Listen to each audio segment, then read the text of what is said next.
Mahatma Gandhi's views about the Holy Prophet, PBUH, deserve to be noted by the Muslim people to realize that the hurtful sentiments expressed by some of Narendra Modi's bigots do not represent the views of all Hindu people.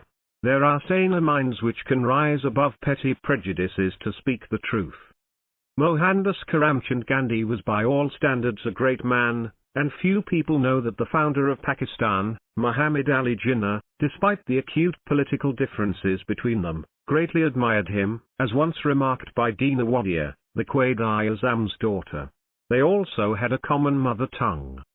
A well-read man who developed his own sartorial style and political jargon to fight for his people's freedom, Gandhi said of our holy prophet, PBUH, I become more than ever convinced that it was not the sword that won a place for Islam in those days in the scheme for life. It was the rigid simplicity, the utter self-effacement of the prophet, the scrupulous regard for his pledges, his intense devotion to his friends and followers, his intrepidity, his fearlessness, his absolute trust in God and his own mission. These and not the sword carried everything before them and surmounted every trouble. The sayings of Muhammad are a treasure of wisdom not only for Muslims but for all mankind. Gandhi is not the only great Hindu leader to have expressed his admiration for our prophet. A Hindu scholar, Professor K.S. Ramakrishna Rao, professor of philosophy, declaring his belief that the Holy Prophet in all departments of human activity is like a hero, admits it was most difficult to get into the whole truth of the personality of the Holy Prophet, and adds, there is Muhammad, the prophet, there is Muhammad the warrior, Muhammad the businessman, Muhammad the statesman, Muhammad the orator, Muhammad the reformer, Muhammad, the refuge of orphans, Muhammad the protector of slaves, Muhammad the emancipator of women, Muhammad, the judge, Muhammad the saint. All in all these magnificent roles, in all these departments of human activities, he is like a hero. Countless Hindu and Sikh poets wrote in praise of the prophet, PBUH. Those uttering dirt include Modi's brainwashed men and women. However, it is refreshing to know the sentiments expressed by a woman scholar, Anita Rai, a prolific Indian writer now based in Britain. For I, whose books include a biography of the Holy Prophet, it was enough that he was the biggest supporter of women the world has so far had. Personally, I am infinitely grateful to Muhammad, who has not only empathized with the crying voice of the despairing and exploited woman but has taken momentous measures, blustering all opposition, to alleviate her lot and strengthen her in realistic terms.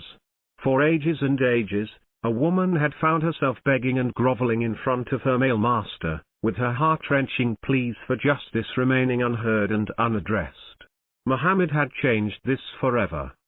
Another scholar, Pandit Jayanandra Dev Sharma Shastri, who belonged to the extreme rightist Arya Samaj, says in his book, Dunya Ka Hari Gairan Ki Nazar Main, that the only sword Muhammad wielded was the sword of mercy, compassion, friendship and forgiveness, the sword that conquers enemies and purifies their hearts.